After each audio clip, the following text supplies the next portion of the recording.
Look at these two equations.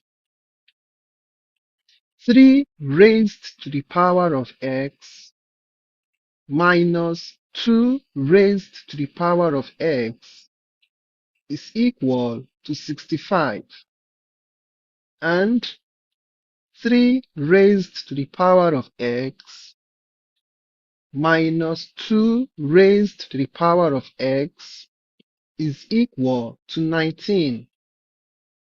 They look almost identical, right? But if you try to solve them using the exact same trick, one of them works seamlessly, but the other completely breaks. Today, I'll show you why algebraic factoring fails and the single rule you need to spot the difference instantly. Okay, let's look at problem A. 3 raised to the power of x minus 2 raised to the power of x to be equal to 65. Okay,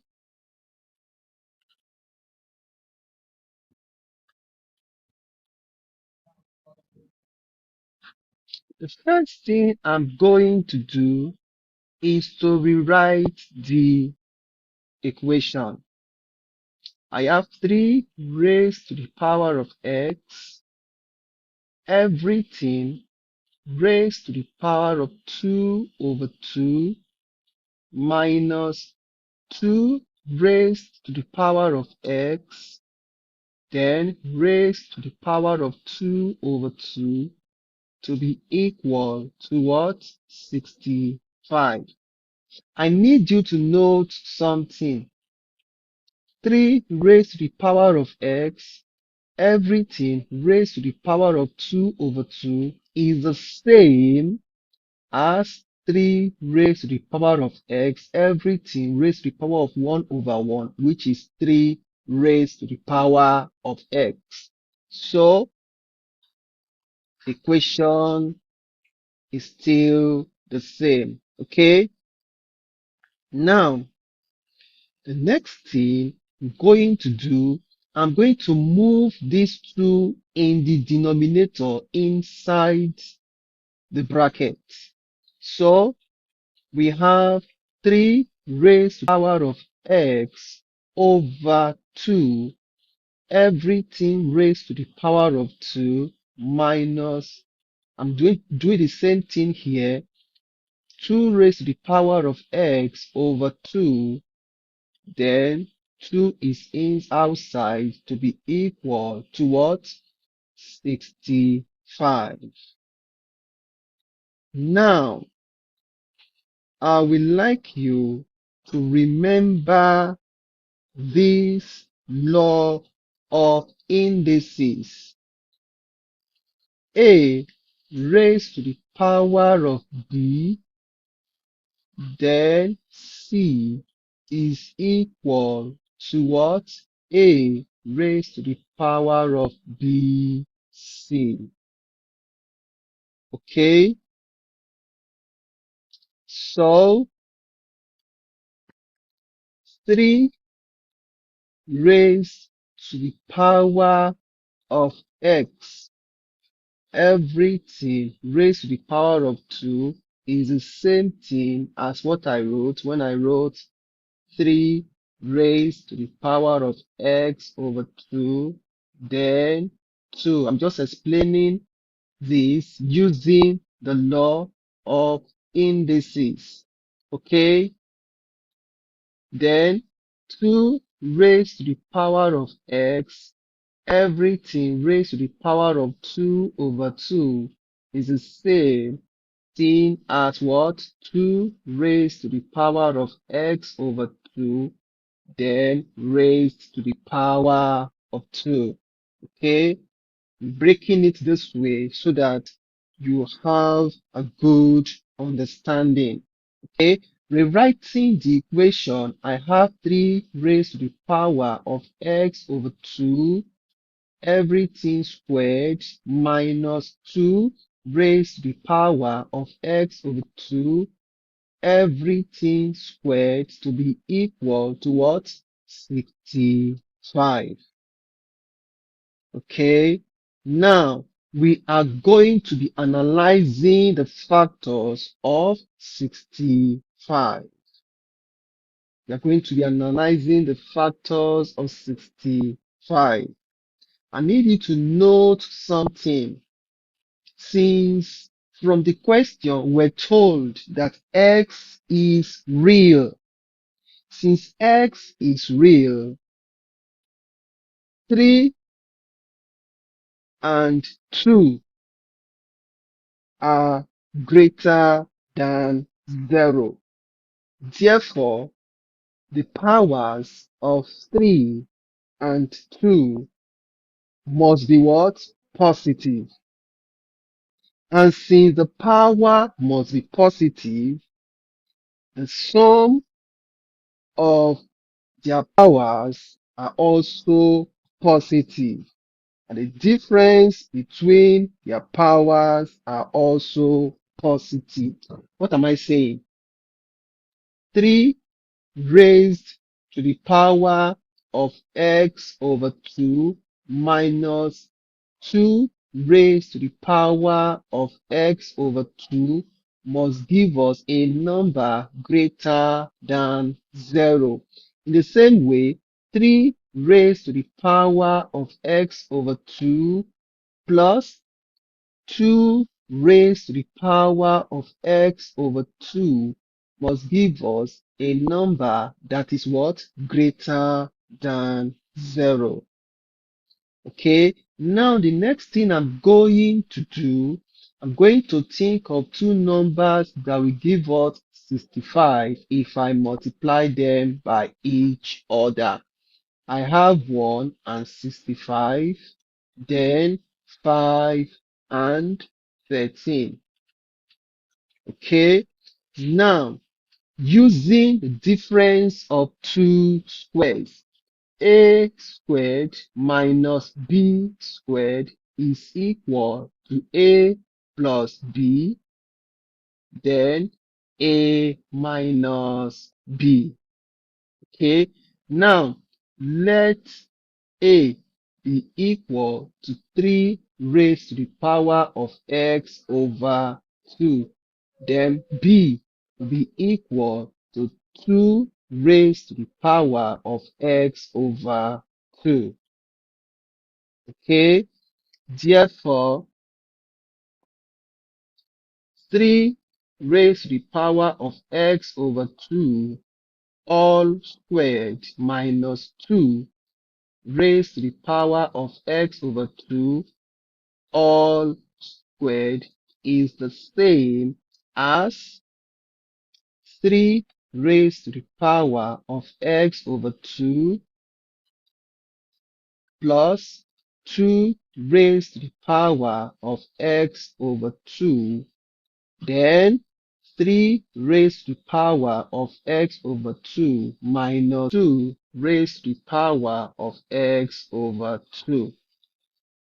Now, since a is representing 3 raised to the power of x over 2, so I have a plus b represents 2 raised to the power of x over 2 plus b, then a minus b to give us 13 times 5. You know that the sum of two numbers is always greater than the difference between the two numbers. That is why 13 comes before 5, because a plus b must give us the larger number. Okay, so a plus b is equal to what? 13. Then A minus B is equal to 5. If we add both equations, add both equations, okay, A plus A is 2A to give us, because plus B minus B is 0. So 13 plus 5 is 18. And A will now be 18 over 2, which gives us 9.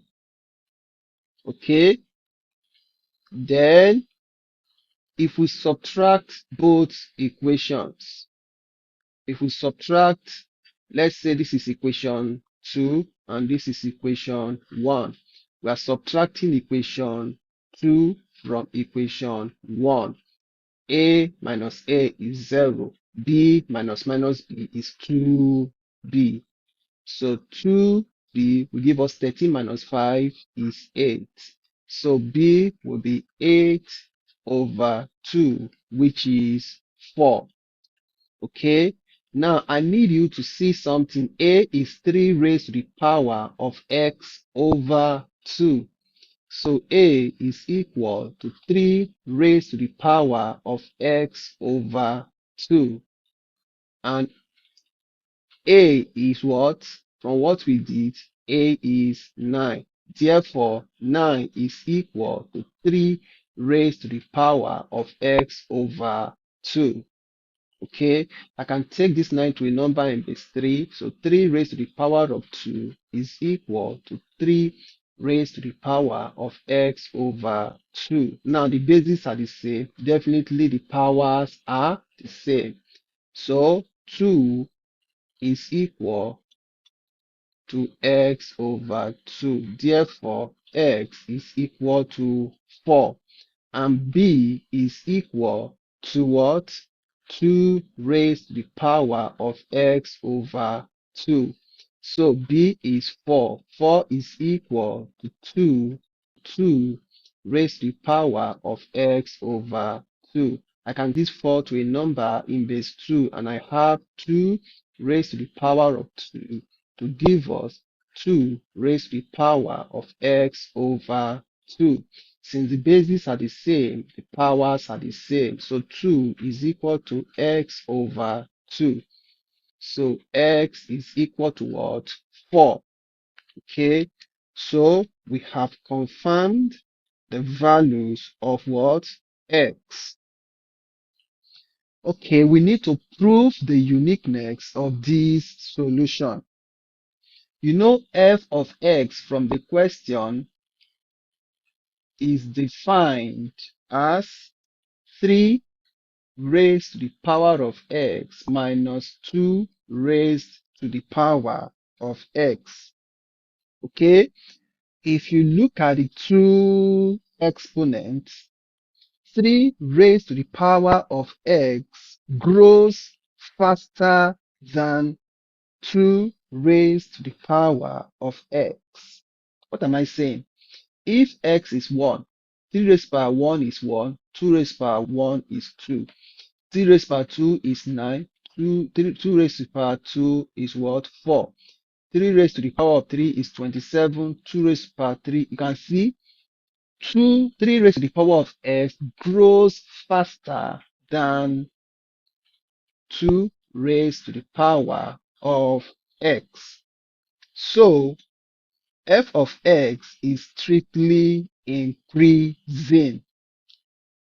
Therefore, x is equal to 4 is a unique real solution. So we conclude that x is 4.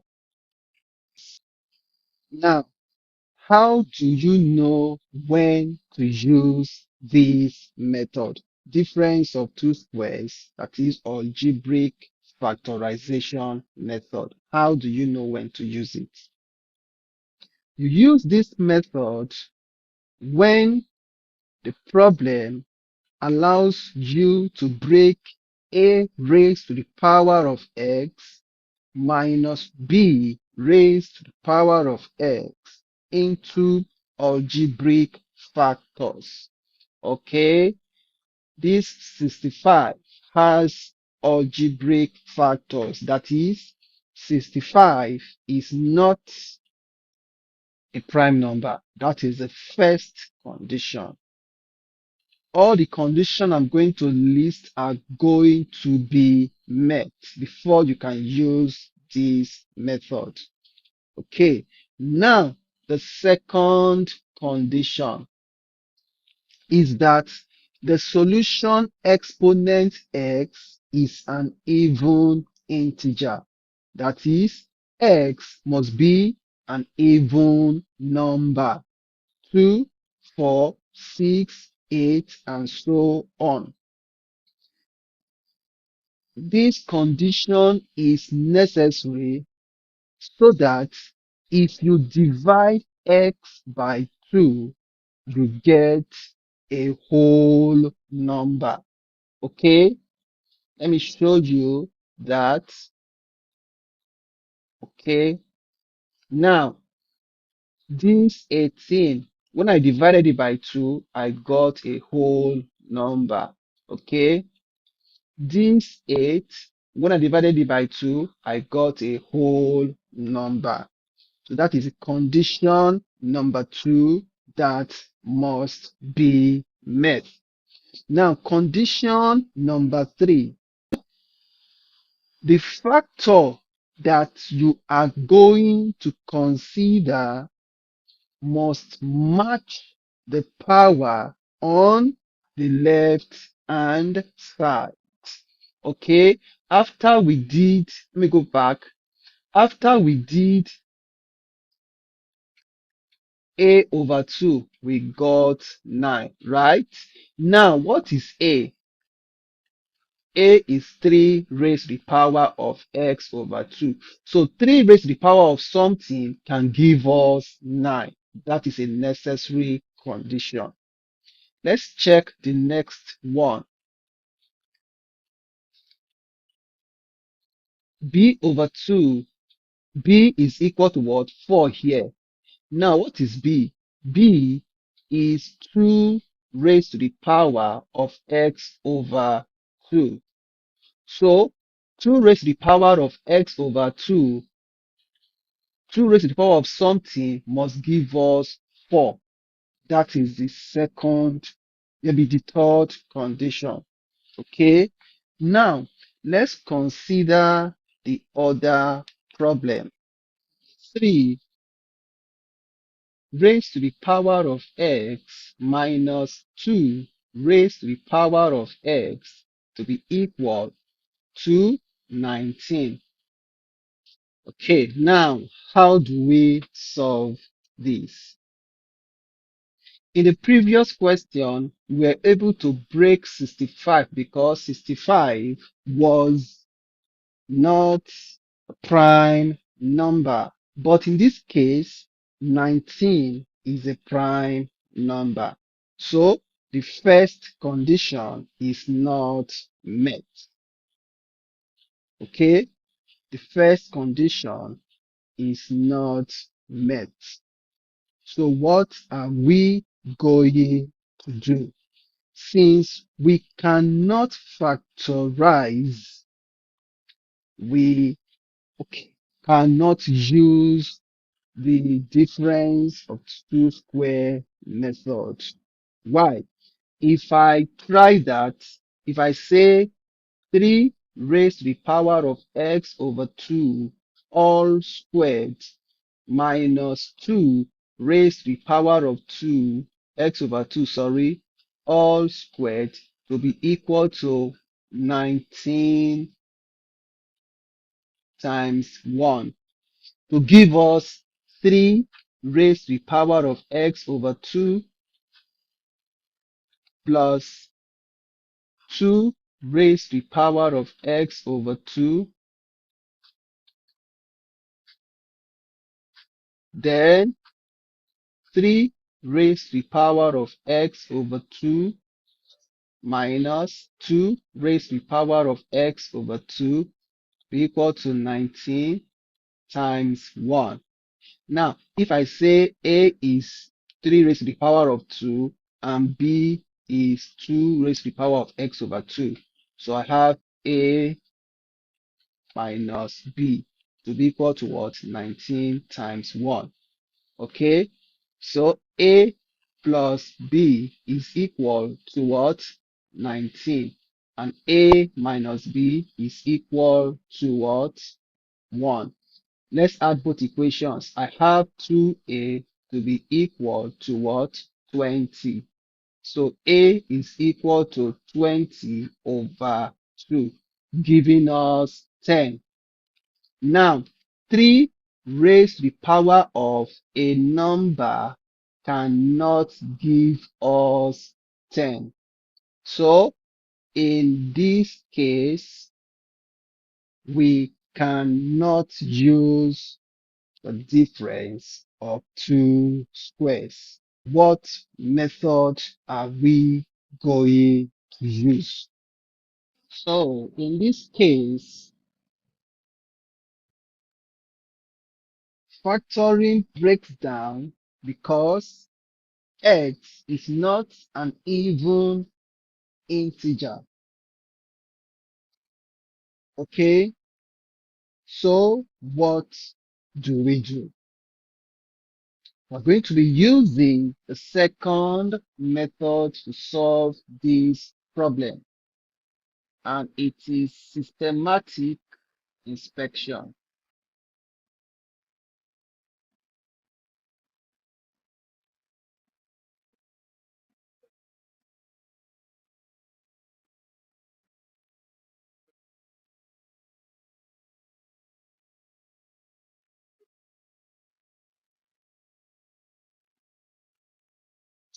So we are using systematic inspection here. We have 3 raised to the power of x minus 2 raised to the power of x to be equal to what? 19. Okay, we are going to be testing for values of x.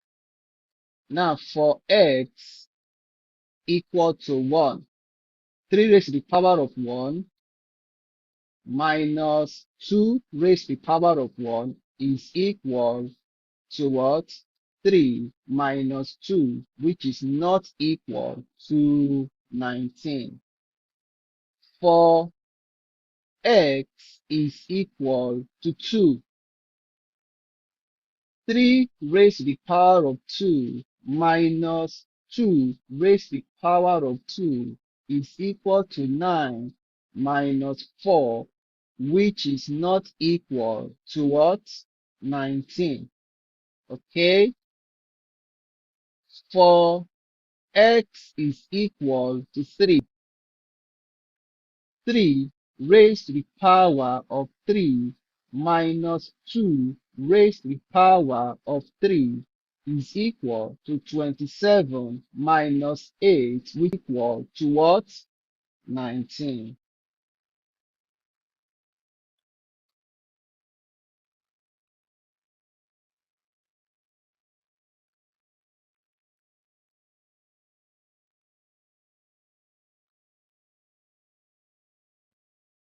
So we found a valid root at x is equal to 3. Now we need to prove the uniqueness of these roots. We have to prove that there are no other real solution to this problem. How do we do that? Okay, the initial question is 3 raised to the power of x minus 2 raised to the power of x to be equal to what? 19. Now, if we divide through by 3 raised to the power of x, we are going to get 1 minus 2 raised to the power of x over 3 raised to the power of x to be equal to 19 over 3 raised to the power of x. This one gives us 1 minus 2 over 3 everything raised to the power of x using our law of indices to be equal to 19 over 3 raised to the power of x. Now, I'm going to call 1 minus 2 over 3 raised to the power of x. I'm calling this one our g of x. And I'm calling 19 over 3 raised to the power of x. I'm calling this one our h of x. Okay? Now, looking at 2 over 3. 2 over 3 is greater than 0, but less than 1. So, as x increases, the value of 2 over 3 raised to the power of x decreases towards 0. I come again. Because 2 over 3 is greater than 0, but less than 1. The value of 2 over 3 all raised to the power of x decreases towards 0. Okay? Let's now go to the right hand side, our h of x. Now, looking at 3 in our denominator, the 3 is greater than 1. Okay? As the value of x increases, 3 raised to the power of x grows exponentially, and as a result, h of x decreases towards 0. So you can see that both g of x and h of x decreases towards 0.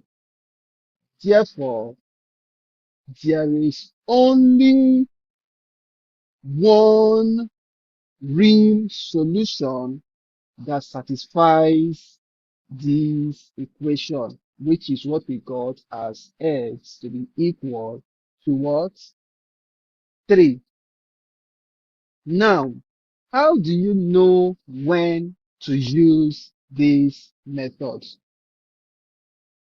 We use this method when the solution exponent x is an odd integer. That is, when x is odd, we have like 1, 3, 5, 7, 9. In that case, x over 2 becomes a fraction, leading to an irrational root. Okay? The second condition is the constant on the right hand side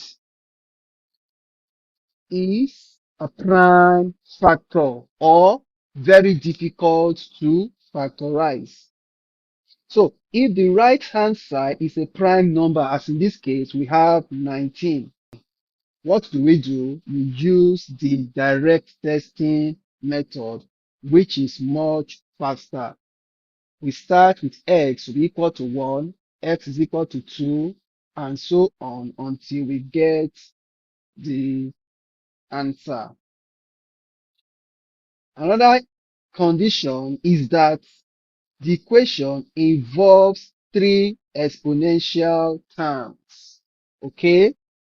3 exponential terms. if you are given a question like this, 3 raised to the power of x to be plus 4 raised to the power of x to be equal to 5 raised to the power of x. In this case, we cannot use the algebraic factorizing method or difference of squares method. Why? Because we have 3 exponential terms. It can be 3 or more exponential terms. So in this case, we are going to be testing integer to get the answer.